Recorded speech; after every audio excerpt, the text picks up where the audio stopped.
कांग्रेस नेताओं को प्रभारी की नसीहत। कांग्रेस कभी नहीं हारती, कांग्रेस को कांग्रेस से ही हरा। ये काम बिल्कुल नहीं होगा। जो कांग्रेस के अगेंस्ट काम करेगा वो कांग्रेस में नहीं रहेगा, इनडिसिप्लिन नहीं रहेगा। बाहर बयानबाजी नहीं होगी बर्दाश्त।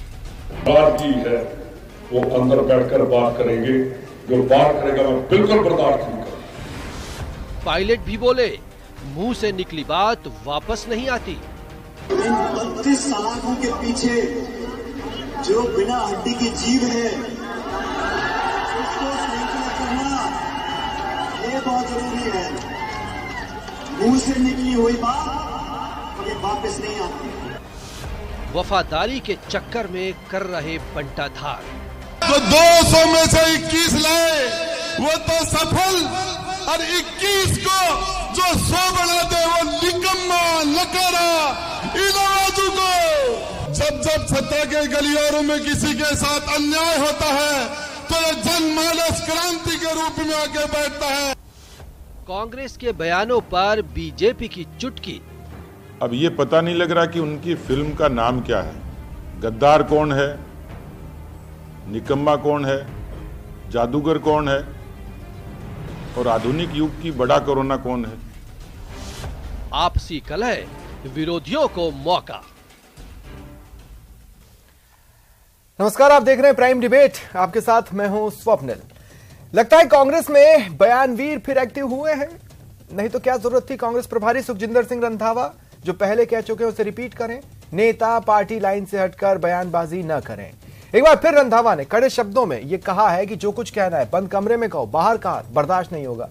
अब सवाल यह है कि ऐसी नसीहतों के बाद भी बयानवीरों पर असर क्यों नहीं पड़ रहा। ऐसी बयानबाजी पर अब विरोधी भी चुटकी ले रहे, यानी आपसी कलह विरोधियों को एक बड़ा मौका दे रही है। आज इसी पर चर्चा करेंगे। डिबेट के सवाल सुन लीजिए। सवाल नंबर 1, कांग्रेस प्रभारी की नसीहत से क्या बयानबाजी रुक जाएगी?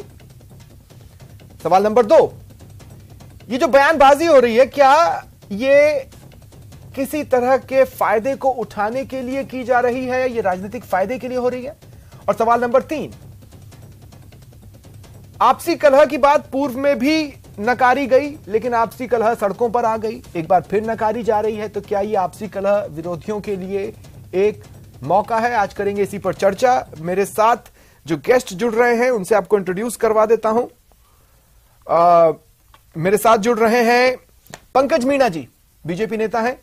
स्वर्णिम चतुर्वेदी जी, कांग्रेस नेता हैं। मिथिलेश जैमिनी जी, राजनीतिक विश्लेषक हैं। आप सभी का स्वागत है न्यूज 18 राजस्थान पर। मैं स्वर्णिम जी आपसे शुरुआत करना चाहता हूं। स्वर्णिम जी, 2022 बीते ज्यादा दिन नहीं हुए हैं, लेकिन मैं एकदम 2022 की शुरुआत में नहीं, सिर्फ दिसंबर तक आपको ले जा रहा हूं। 28 दिसंबर को सुखजिंदर सिंह रंधावा ने कहा कि पूरी पार्टी अनुशासन में है। जो आप लोग चिंतन कर रहे थे, उस अधिवेशन जो था उसमें बाहर आकर उन्होंने कहा कि पूरी पार्टी अनुशासन में है, एकजुट है। अगर नहीं होता तो आपको अंदर कुछ ना कुछ धमाका देखने को मिल जाता। फिर आज उन्हें क्या जरूरत पड़ी ये कहने की कि बंद कमरे में बयानबाजी करो, बाहर ना करो, अगर कुछ गड़बड़ नहीं है तो? देखिए स्वप्निल जी, हमारे प्रभारी जो हैं उन्होंने अभी प्रदेश का दौरा प्रारंभ किया और कार्यकर्ता सम्मेलन को संबोधित कर रहे थे। पहली बार जिले में गए थे और नए जो हमारे ब्लॉक अध्यक्षगण जो बने, जिला समन्वयक बने, ब्लॉक समन्वयक बने, उन सबकी वहां पे वो कार्यकर्ता सम्मेलन था, मीटिंग थी। तो वहां पे नेचुरल सी बात है, जो भी अनुशासन की बात होती है वो तो बताई जाएगी। कांग्रेस की रीति नीति की बात बताई जाएगी, आगे कैसे काम करना है ये भी बताया जाता है। तो बिना रीति नीति बताए आपने उनको पद दे दिए। देखिए, जो काम किसी ने अगर प्रभारी आया है तो उसका भी वो होता है कि वो अपने बताएगा कि आगे कैसे काम करना है। ये सारी चीजें होती हैं, तो इसमें तो कोई एक ऐसी बात नहीं है। हाँ, एक बात जरूर है कि भारतीय जनता पार्टी को हमारे नेताओं के बयान के आधार पर टिप्पणी करने की बड़ी ललक सी रहती है, जबकि उनको ये पहले तय करना चाहिए कि कौन सा सूरज उग रहा है, कौन सा सूरज डूब रहा है ना। ये सारी चीजें अगर वो आपस में पहले एक बार तय कर लें। नहीं, लेकिन स्वर्णिम जी एक बात बताइए ना, जन आक्रोश जो रैलियां भाजपा कर रही थी, एक एक रैली पर तो आप भी नजर रख रहे थे, आप भी बता रहे थे कहां पर मारपीट हुई, कहां पर भीड़ नहीं पहुंची, तो नजर तो आप भी रखते हैं। तो इसीलिए मैं आपसे पूछ रहा हूं ना कि एकाएक पार्टी के अनुशासन को भांपने के बाद सुखजिंदर सिंह रंधावा को दूसरी जुबान पकड़नी पड़े, मतलब उन्होंने कुछ तो देखा होगा ना। हो सकता है आपने ना देखा हो, उन्होंने देखा हो दूर से बैठकर। देखिए, एक पार्टी का मैकेनिज्म है, जो कई अलग अलग काम होते हैं सबके, तो वो सब लोग चीजें देखते हैं, कोई देखी जाती है, निर्णय किए जाते हैं, बताया जाता है, वो सब अपने अपने काम कर रहे हैं। लेकिन हाँ, मैं ये नहीं कह रहा कि कोई अनुशासनहीनता होगी ही नहीं या होती ही नहीं है। अगर होगी तो उस पर कार्रवाई भी होगी। नहीं, पर क्या स्वर्णिम जी एक बात बताइए, पार्टी को जो बुखार लगा है वो ठीक हो गया? देखिए, पार्टी को कोई बुखार नहीं, मैं नहीं कह रहा हूं, सीएम साहब कह रहे हैं कोरोना हुआ है ना। नहीं, उन्होंने ये नहीं कहा कि कोरोना हुआ है। अब अलग सिचुएशन की किसी बात को लेकर के, क्योंकि अब तो कोरोना जो है संकट का पर्यायवाची बन गया हिंदुस्तान में। तो आप किसी भी एक बयान को, एक नेता ने बयान दिया, दूसरे नेता ने कहीं कुछ सिचुएशन में बयान दिया, बाद में उसको जोड़ करके लोगों ने जो है एक तीसरा ही रास्ता बना लिया। क्योंकि देखने में ऐसा लग रहा है कि सुखजिंदर सिंह रंधावा कोविशील्ड या कोवैक्सीन लगाने की कोशिश कर रहे हैं, उस कोरोना पर वैक्सीन लगाने की कोशिश कर रहे हैं इस बयान के जरिए। देखिए, मैं तो आपको एक ही चीज बता रहा हूं कि हमारी जो पार्टी है 137 साल पुरानी पार्टी है। बहुत महामारियां आई, बहुत महामारियां गई, लेकिन हमारी इम्यूनिटी बहुत तगड़ी है। पार्टी वहीं की वहीं है। ठीक है। नहीं, पार्टी वहीं की वहीं नहीं है स्वर्णिम भाई, आप भी जानते हैं पार्टी कहां से कहां पहुंची है और आप लोगों ने उसको कहां से कहां पहुंचते देखा है। और सुखजिंदर सिंह रंधावा खुद कह रहे हैं कि कांग्रेस को कांग्रेस ही हराते हैं, तो बीते 10 सालों में कांग्रेस को कांग्रेस ही हरा रहे हैं। ये बात भी आपको समझनी होगी। बहरहाल पंकज मीणा जी, मैं आपके पास आ रहा हूं। पंकज मीणा जी, मैं समझ नहीं पा रहा हूं, मतलब सियासत में विरोधी को तो विरोधी समझना चाहिए, लेकिन हर एक बयान के साथ आपके नेताओं की जो सहानुभूति छलक छलक कर आती है सचिन पायलट के लिए, उसके पीछे क्या है? नहीं, उसके पीछे कुछ भी नहीं है, इसको ज्यादा कोई गहरी बात भी नहीं है। हाँ, परंतु एक बात नहीं, कैसे नहीं है? सचिन पायलट लगातार अपने मंच के द्वारा या अपने खुद के द्वारा हमेशा वो बात उठा रहे हैं जो सरकार में कहीं ना कहीं कमियां हैं। जैसे मैं आपको उदाहरण के तौर पर बताऊं, कोटा के अंदर नवजात बच्चों की मृत्यु हुई अस्पताल के अंदर। ठीक है, हाँ। सचिन पायलट वहां गए और सचिन पायलट ने वहां जाके कहा कि भाई बच्चों की मौत दुर्भाग्यपूर्ण है, लापरवाह डॉक्टर्स हैं और इनके ऊपर कार्रवाई होनी चाहिए। तो ये बात ठीक है कि भैया पार्टी को विपक्ष के नाते वो काम करना होता है और वो कर भी रही पार्टी, परंतु सचिन पायलट जो सरकार का हिस्सा है, जो सत्ताधारी दल के पीसीसी अध्यक्ष रहे, वो कह रहे हैं ये इंपॉर्टेंट हो जाता है। अब आप ये देखिए, अगर आपका कोई पंकज भाई आपके, मैं आई एम सॉरी, आपने एक घटना को कोट किया और सचिन पायलट के लिए बताया कि वो कितना सही बोलते हैं। उन्होंने तो आज ये भी कहा कि भाजपा के टाइम के भ्रष्टाचार के सारे मामले लगभग जांच के स्तर पर हैं, पूरा करवा लेना चाहिए था और आरोपियों को पकड़ लेना चाहिए था, दूध की तरह वो मामला साफ है। तो आप फिर मानिए वो सचिन पायलट ये भी सच बोल रहे हैं, हो सकता है आपकी सरकार के वक्त भ्रष्टाचार हुआ हो। नहीं, सच बोल रहे हैं कि झूठ बोल रहे हैं। उन्होंने जांच की मांग करी और इस बात से भारतीय जनता पार्टी पूरी तरह से तैयार है कि आप जांच करिए ना, आप केवल आरोप लगाने तक क्यों सीमित है। जब सरकार 2018 के अंदर कांग्रेस की सरकार बनी थी, तब भी आपने बहुत सारे आरोप लगाए थे और 4 साल बीत गए, आप ना कुछ कर पाए, ना आपके पास कुछ उसके अंदर मसाला था, तो आपने तो उसको कुछ किया नहीं। तो इसका सीधी सीधी बात है कि कोई आरोप निराधार थे, आप भी अच्छे से जानते हैं आरोप सारे निराधार थे। कोई देखिए, होता क्या है ना, जब गुलाबचंद कटारिया लगातार खुद सचिन पायलट के प्रति सहानुभूति जताते हैं, तो ये सवाल बनता है कि भाई आप सहानुभूति क्यों जता रहे हैं? ठीक है, आपको उनसे कोई मतलब नहीं, ये पंकज जी आप बैठकर कह रहे हैं, लेकिन आज किरोड़ी लाल मीणा कह रहे हैं कि जब हम वहां पर बेरोजगारों का मसला लेकर जयपुर जाएंगे, मैं चाहता हूं सचिन पायलट भी आ जाए। देखिए, सहानुभूति है कि नहीं अलग विषय हो जाता है कि नहीं, ये बताइए ना, वही तो पूछ रहा हूं मैं आपसे।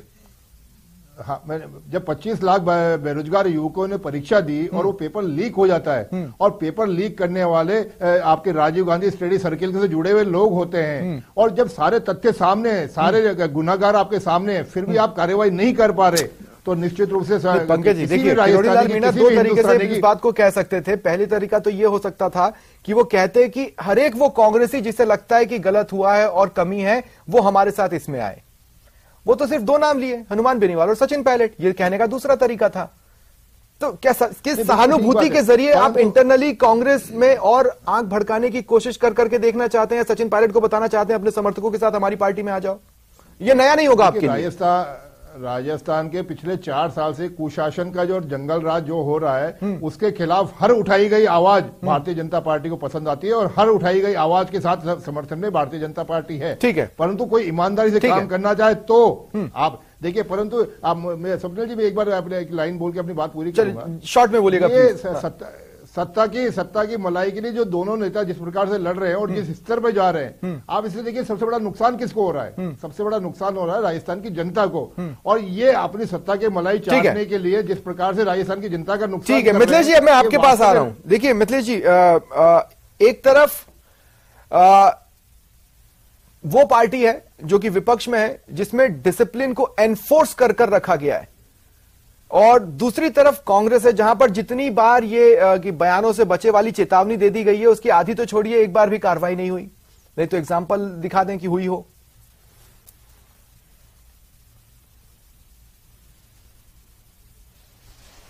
मिथिलेश जी, देखिए स्वप्निल जी, जो कांग्रेस में चल रहा है वो सबको पता है, लेकिन कल जयराम रमेश का एक ट्वीट था, उसने भी इस यज्ञ में हवन में एक आहुति का काम किया। उन्होंने लिखा कि देश के सबसे बड़े क्रिकेटर विजय मर्चेंट ने कहा है कि आप अपने करियर के शिखर पर हो तब आप अपने करियर से इस्तीफा दीजिए, और जब आपके लिए लोग कहने लग जाए कि अब आपकी जरूरत नहीं है तब आप मत जाइए। तो वो किस रेफरेंस में कहा, एक सवाल उठता है। दूसरा, उन्होंने न्यूजीलैंड की प्रधानमंत्री का उदाहरण दिया, जिसे आज सचिन पायलट ने महाराजा कॉलेज में भी कोड किया। तो ये सब चीजें कहीं न कहीं जुड़ती हुई नजर आ रही है। रंधावा साहब आज जो कह रहे हैं, उस दिन कहां चले गए थे जब नकारा, निकम्मा, गद्दार, और जब राजेंद्र गुड़ा, जब आपका चिंतन शिविर चल रहा है, 3 मंत्री मंच से मुख्यमंत्री बदलने की मांग कर रहे हैं, हेमाराम, विजेंद्र ओला, राजेंद्र गुड़ा, तब कहां चला गया था ये मैनेजमेंट? अब जब वो कोरोना बोल दिया तो आप उसकी वैक्सीन क्या ढूंढ रहे हैं? और अशोक गहलोत जी तेज राजनीतिज्ञ हैं। लोग ये कह रहे हैं कि 3 दिन बाद विधानसभा का सत्र शुरू हो जाएगा, फरवरी के अंत तक चलेगा, उसके बाद विभागों की समीक्षा होगी। तो सचिन पायलट के लिए कोई अब अपॉर्चुनिटी छोड़ी नहीं है उन्होंने। ऐसे में अब सचिन पायलट के पास ये जो अप्रत्याशित उनको लाड मिला है राजस्थान की जनता से, उससे कोई आला कमान पिघल जाए। लेकिन जब पिया अंधा हो तो आप कितना भी श्रृंगार कर लीजिए, नहीं, लेकिन अब शायद देखिए बार बार ये सवाल उठता है सचिन पायलट के हर बयान के साथ कि उनके सब्र को मानना पड़ेगा। लेकिन क्या अब सब्र चूक रहा है? जब वो कहते हैं 32 सलाखों के पीछे बिना हड्डी की जीप, एक तरह से देखा जाए तो वो विपक्ष के लिए तो नहीं था, वो तो अपनों के लिए ही था। देखिए एक बात है स्वप्निल भाई, जो अशोक गहलोत जी राजनीति 50 साल का उनका राजनीतिक अनुभव है, सचिन पायलट उनकी बेटे की उम्र का है। कोई अपने बेटे को कोरोना कह सकता है क्या? कोई अपने बेटे को गद्दार कह सकता है क्या? कोई अपने बेटे को नकारा कह सकता है क्या? तो ये तो उनकी बात जायज है कि आप शब्दों की गरिमा को मत तोड़िए, इसमें तो कोई शक-शुबा नहीं है, तो सही बात बोलिए। और शब्द हमारे यहाँ ब्रह्म कहा गया है, हमारे यहाँ तो कहा गया है, ऐसी वाणी बोलिए मन का आपा खोए, औरन को शीतल करे आपहु शीतल होए। तो ऐसे में, और अशोक गहलोत जैसे सीजेंड लीडर जिन्हें कहा जाता है मारवाड़ का गांधी है, और गांधी जी ने तो जो 7 पाप बताए उनमें एक ये शाब्दिक किसी को अहिंसा की बात कही है, तो आप किसी को शब्दों से अगर मानसिक प्रताड़ना दे रहे हैं तो वो भी पाप है। तो ऐसे में जो मुख्यमंत्री जी का गांधीवादी चेहरा है उस पर निश्चित रूप से नहीं, लेकिन एक तरफ ये जो हम देख रहे हैं मिथिलेश जी, जो शुरुआत में मैंने आपसे पूछा कि एक तरफ जो हम ये कांग्रेस में देख रहे हैं वो डिसिप्लिन को लेकर जो स्थिति है सबके सामने है, लेकिन दूसरी तरफ हम विपक्ष में भी तो देख रहे हैं उनमें डिसिप्लिन को एनफोर्स किया गया है। देखिए जब आपका मुखिया मजबूत होता है, जिनका मुखिया मजबूत होता है उनका घर सही चलता है। आज कांग्रेस का आला कमान ही कमजोर है। वो खड़गे साहब और माकन साहब यहां से जलील होके गए 25 सितंबर को, वो 3 लोगों को नोटिस दिया गया, और वही कल धारीवाल जी के घर पर आरसी खूटिया साहब बैठकर और तमाम मंत्री बैठकर मीटिंग कर रहे हैं। तो डिसिप्लिन नाम की तो कोई बात बची नहीं है कांग्रेस में। ठीक है, मैं स्वर्णिम जी आपसे पूछना चाहता हूं। स्वर्णिम जी मुझे एक बात बताइए, एक के बाद एक धड़ाधड़ बयान आते हैं। अब राजेंद्र गुड़ा ने जो हालिया बयान दिया कि जिसने 200 से 21 पे लाकर पटक दिया, मैं आपसे ये पूछ रहा हूं, इस तरह के बयान दिए तो बाहर ही जा रहे हैं ना, ये बंद कमरे में तो नहीं दिए जा रहे हैं, लेकिन पार्टी को इसमें इंडिसिप्लिन नहीं दिख रहा है, रीजन क्या है? देखिए स्वप्निल जी, मैंने आपको कहा ना कि हर व्यक्ति की अपनी भूमिका है। डिसिप्लिन देखने वाले देख रहे हैं और जो निर्णय लेने वाले वो निर्णय भी लेंगे।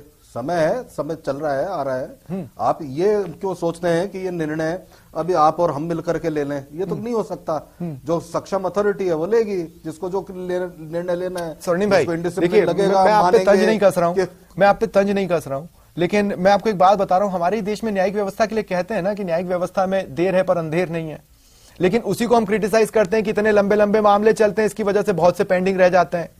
आपने तो वही स्थिति पार्टी के अंदर कर दी। नहीं, देखिए स्वप्निल जी, ऐसी कोई स्थिति नहीं है।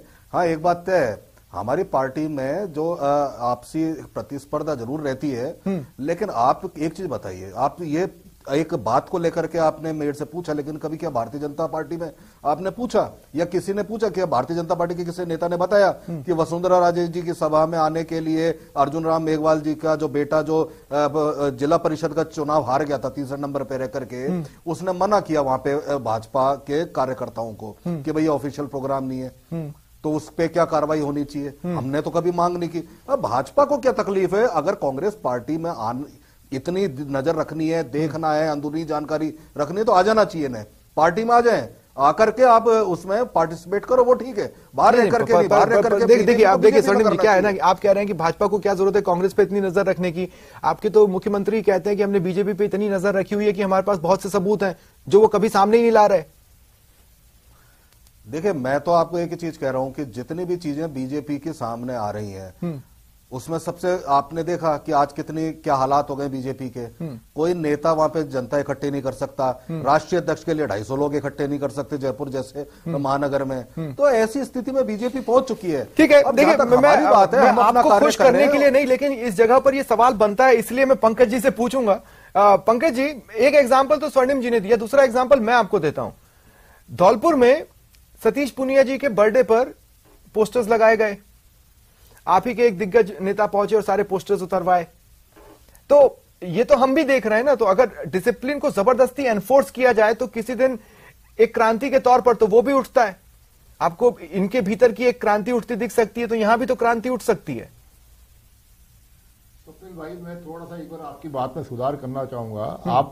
आपने लगातार दूसरी तीसरी बार ये उपयोग किया कि हमारे यहाँ अनुशासन एनफोर्स किया जाता है। एनफोर्स नहीं किया जाता, हमारे कार्यकर्ताओं के रगों में अनुशासन बहता है। और जब भारतीय जनता पार्टी से कोई कार्यकर्ता जुड़ता है तो हम लोग अभ्यास वर्गों के माध्यम से भारतीय जनता पार्टी की न केवल रीति नीति सिखाते हैं, साथ में अनुशासन भी सिखाते हैं। और यही कारण है कि भारतीय जनता पार्टी में आपको कभी भी नाकारा, निकम्मा, नालायक और क्या कोरोना, बड़ा कोरोना, ऐसे शब्द भारतीय जनता पार्टी में आपको कहीं सुनने को नहीं मिलेंगे। हालांकि थप्पड़ मारते हुए लोग दिख जाएंगे।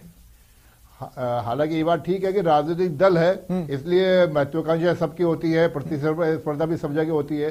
परंतु मैं आपको पूरे दावे के साथ कह सकता हूं कि 4 साल में एक बयान बता दीजिए हमारी पार्टी के किसी सीनियर लीडर का जो इस प्रकार से एक दूसरे को नीचा दिखाने के लिए होता है, जिस प्रकार से कांग्रेस में लगातार हो रहा है एक के बाद एक। और ये तो तब हो रहा है कांग्रेस के अंदर जब कांग्रेस के नेतृत्व, आप याद करिए जब 25 सितंबर की घटना हुई थी कांग्रेस की, उसके बाद में वेणुगोपाल जी ने दोनों नेताओं को बुलाया, दोनों नेताओं का हाथ ऊंचा कराया और तब उन्होंने ये एडवाइजरी जारी करी कि कोई कुछ नहीं बोलेगा। एडवाइजरी की कोई पालना नहीं हुई। और अभी जो इनके भारत जोड़ो यात्रा से पहले जब माननीय राहुल जी जब आए राजस्थान में, उससे पहले फिर इन दोनों नेताओं को बुलाया गया और फिर ये कहा गया ठीक है, कोई एक दूसरे के खिलाफ नहीं बोलेगा। देखिए, मैं वापस सहानुभूति पे लौटना चाहता हूं। आपके कुछ पार्टी के लीडर्स ये कहते नजर आए पंकज जी की जिस शख्स ने मेहनत करके कांग्रेस को सत्ता तक पहुंचाया उसको उसका जो वाजिब हक था वो नहीं मिला। ठीक है, आपको एक व्यक्ति की मेहनत दिखी, दूसरे व्यक्ति की मेहनत आपको नहीं दिखती। आप राहुल गांधी से कभी सहानुभूति नहीं रखते, तो इतनी सहानुभूति के केंद्र में सिर्फ सचिन पायलट आ जाते हैं तो सवाल तो बनेगा ना पंकज जी। देखिए, मैं फिर एक बार स्वप्निल जी आपसे सुधार करना चाहूंगा। चलिए, भारतीय जनता पार्टी के सभी कार्यकर्ता राहुल गांधी जी की प्रशंसा करते हैं। राहुल गांधी जी जिस प्रकार से पूरे देश में घूम घूम के मनोरंजन करते हैं और जिस प्रकार से यूट्यूबर के चैनलों के माध्यम से बहुत अच्छे अच्छे टेक्निक सिखाते हैं, तो उससे भारतीय जनता पार्टी का तो उनके बहुत प्रशंसक है।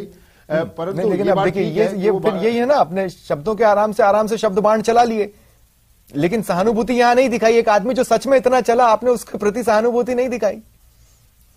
हाँ, और जहां तक बात है सचिन पायलट जी की, देखिए सचिन पायलट जी को इस बात में मैं समझता हूं कि भारतीय जनता पार्टी ने राजस्थान में कोई भी नेता इस बात को नकार नहीं सकता कि जब वो पीसीसी अध्यक्ष थे और जब वो कांग्रेस विपक्ष में थी, उन्होंने भागादौड़ी करी और कहीं ना कहीं उनको सरकार में लाने पे 99 सीट लाने में सचिन पायलट जी तो आपको 163 से बाहर का रास्ता दिखाया, आपको तो उनसे सहानुभूति होनी नहीं चाहिए।